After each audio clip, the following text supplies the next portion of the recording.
லவ்ல bad words அப்படிங்கிற விஷயம் எவ்வளவு பெரிய பிரச்சனையா போயிட்டு இருக்குன்னு நல்லாவே தெரியும். ஸோ அதை தீக்கிறதுக்கான சிம்பிளா ரெண்டே விஷயத்துல சொல்லி முடிச்சிடறேன். லவ் இனிஷியலா பண்றவங்களோ இல்லை இன்னும் பண்ணாம இனிமே தான் பண்ண போறேன் அப்படிங்கிறவங்களும் இருந்தாலும் சரி, இல்லை ஆல்ரெடி பண்ணிக்கிட்டு இருக்கோம் ரொம்ப வருஷம் ஆயிடுச்சு அப்படிங்கிறவங்களும் சரி, இந்த லவ்ல பேட் வேர்ட்ஸ் போடுறது வந்துட்டு சாதாரணமா போடுறதை விட ரொம்ப பெரிய கெட்ட வார்த்தைகள்லாம் போடுவாங்க.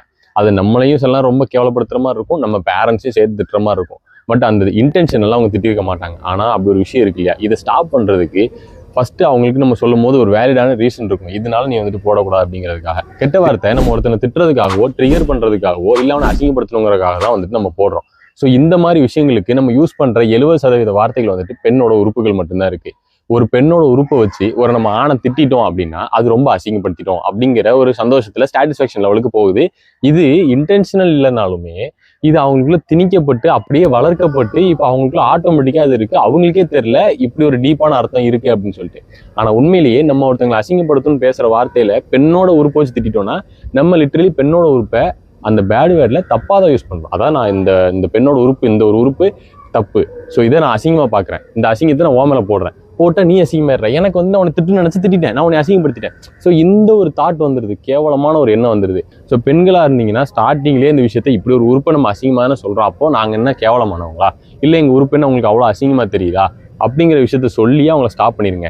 இதை இன்னொரு வகையில் எப்படி ஸ்டாப் பண்ணலாம் அப்படின்னு பார்த்தீங்கன்னா, இது எப்படி போடாமல் பார்க்கணும். ஃபர்ஸ்ட் உங்களுக்கு தெரியும் கெட்ட வார்த்தை போடுவாங்க, நம்மகிட்ட போட மாட்டான்னு விட்டுருவீங்க. ஆனால் ஒரு நாள் கோவத்தில் உங்களை திட்டுவாங்க, அப்போ தான் அது உங்களுக்கு வலிக்க ஆரம்பிக்கும்.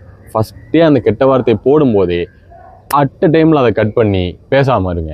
பேசாமல் இருந்தீங்கன்னா கெட்ட வார்த்தை போட்டது வலிக்குது அப்படிங்கிறது வந்துட்டு ஆட்டோமேட்டிக்காக உங்களுக்கு தெரிய ஆரம்பிச்சிடும். ஆனால் அதுக்கப்புறம் அந்த கெட்ட வார்த்தை யூஸ் பண்ணாங்கன்னா லவ்வை பிரேக் பண்ணுற அளவுக்கு, அதை பிரேக் பண்ணிட்டு போக வேணாம், ஆனால் அந்த அளவுக்கு ஒரு பனிஷ்மெண்ட்டை கொடுங்க. இதுக்கப்புறம் லவ் சேராதுங்கிற அளவுக்கு பயத்தை கொடுங்க.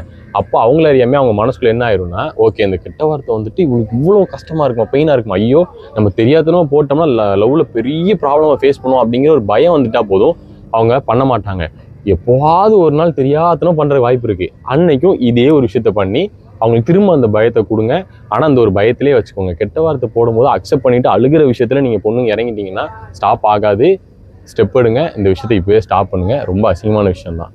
கரெக்டான நிமிஷம் லைக் பண்ணிக்கோங்க. இந்த மாதிரி நிறைய இன்ட்ரெஸ்டான வீடியோக்கு ஃபாலோ பண்ணிக்கோங்க.